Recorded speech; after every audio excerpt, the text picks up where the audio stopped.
मंगल मैत्री to all. आज हम लोग डिस्कस कर रहे हैं हमारा India's foreign trade after independence. इसमें जो हमारा पहला जो कॉन्सेप्ट है जिसको हम डिस्कस करेंगे वो है हमारा वॉल्यूम ऑफ फॉरेन ट्रेड। ये जो हमारा वॉल्यूम ऑफ फॉरेन ट्रेड है, वॉल्यूम का मतलब हम ले सकते हैं कि हमारा जो भी फॉरेन ट्रेड हो रहा है, हमारे जो एक्सपोर्ट्स और इंपोर्ट्स हो रहे हैं वो कितने हो रहे हैं, उनकी वैल्यू क्या है, वो सब हम इंक्लूड कर देते हैं यहाँ पर अपने वॉल्यूम ऑफ फॉरेन ट्रेड में। तो अगर इसको स्टडी करने के लिए हम यहाँ पर एक आपको बुक्स में भी एक टेबल प्रोवाइड है और मैंने आपको नोट्स में भी आपको टेबल प्रोवाइड करी है। हमारे जो 5 ईयर प्लान्स अभी तक हुए हैं, हमने अपने 12 5 ईयर प्लान्स हो गए हैं, तो हमने फर्स्ट 5 ईयर प्लान से लेके अपने 12th 5 ईयर प्लान तक हमारे फॉरेन ट्रेड में जो भी चेंजेस हुए उनको कंसीडर किया। तो अगर हम अपना फर्स्ट 5 ईयर प्लान लें जो हमारा 1951-56 में हुआ था, तो हमारे जो इंपोर्ट्स थे वो थे हमारे 3651 और हमारे एक्सपोर्ट्स थे 3109 और हमारा जो टोटल ट्रेड था वो था हमारा 6790। ठीक है।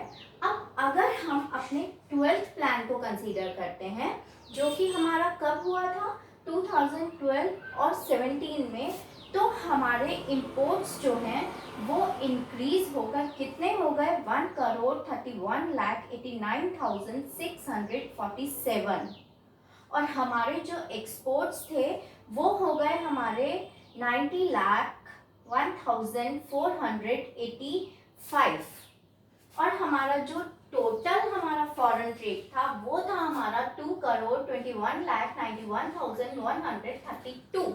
तो अगर हम अपने फर्स्ट 5 ईयर प्लान से लेके अपने 12th 5 ईयर प्लान तक अपने फॉरेन ट्रेड को कंसीडर करते हैं या अपने एक्सपोर्ट्स और इंपोर्ट्स को कंसीडर करते हैं, तो हमारा जो टोटल इंक्रीजमेंट हुआ वो हुआ हमारा 3282 टाइम्स।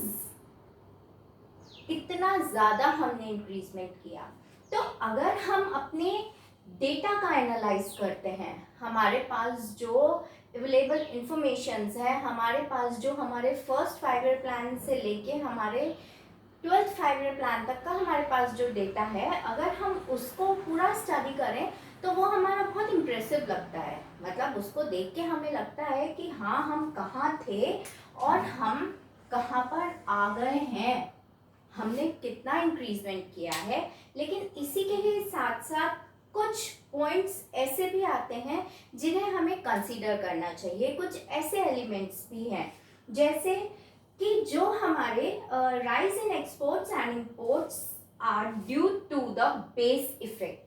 जो हमारे एक्सपोर्ट्स और इंपोर्ट्स में हमें इंक्रीजमेंट दिखाई दे रहा था वो हमारा बेस इफेक्ट की वजह से था।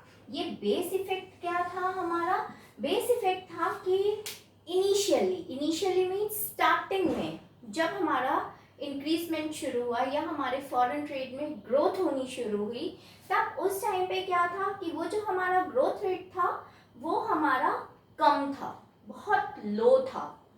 उसके वजह से क्या हुआ कि जो small increment shows the significant rise in total volume, उसकी वजह से अगर हमारे जो हमारा ट्रेड था या हमारे जो एक्सपोर्ट इंपोर्ट थे उनमें अगर थोड़ा सा भी इंक्रीजमेंट हुआ तो वो हमें बहुत लगा।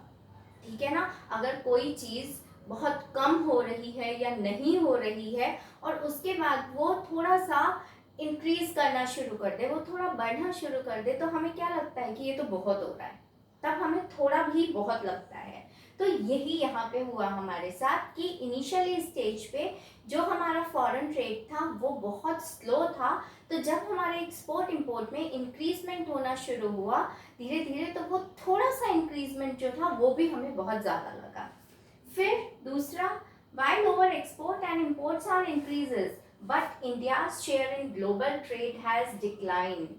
हालांकि हम फॉरेन ट्रेड में इंक्रीजमेंट कर रहे थे, हमारे जो एक्सपोर्ट्स और इंपोर्ट्स थे वो हमारे कंटिन्यूसली राइज हो रहे थे, लेकिन जो एक ग्लोबल मार्केट था हमारा, जो एक हमारा वैश्विक मार्केट जो था, बाजार जो था, उसमें जो इंडिया का कंट्रीब्यूशन था वो कम हो रहा था। पहले हम जो कंट्रीब्यूट करते थे वो हम करते थे 1.8% का, लेकिन अब वो कितना हो गया था, 0.5% का। तो ये भी कहीं ना कहीं हमारी एक कमी को दिखाया उसने, कि हमारी ग्रोथ तो हुआ हमारा, लेकिन वो जो हमारा ग्रोथ रेट था वो कम था। Next, only after the starting of economic reform that change in the volume of trade has become significant.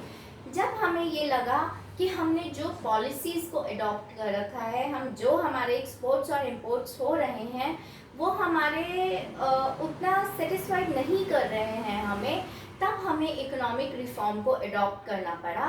तो जब इकोनॉमिक रिफॉर्म की स्टार्टिंग हुई इनिशियल स्टेज पे, इकोनॉमिक रिफॉर्म के बाद में हमारा जो फॉरेन ट्रेड था उसमें जो हमारे चेंजेस हुए, तब हम ये कह सकते हैं कि वो हमारे थोड़े सेटिस्फैक्ट्री थे। तो अगर हम अपनी ओवरऑल जो हमारा कंटेंट है, अगर हम उसको स्टडी करें तो हमें देख के ये लगता है कि हाँ, हमने बहुत इंक्रीजमेंट किया, और हमारा इंक्रीजमेंट था भी 3282 times increment is not a less figure, ये बहुत बड़ा एक अचीवमेंट था। लेकिन अगर हम अपने ग्लोबल मार्केट के अकॉर्डिंग अपने को स्टडी करते हैं तो जो हमारा ग्रोथ रेट था वो हमारा स्लो था।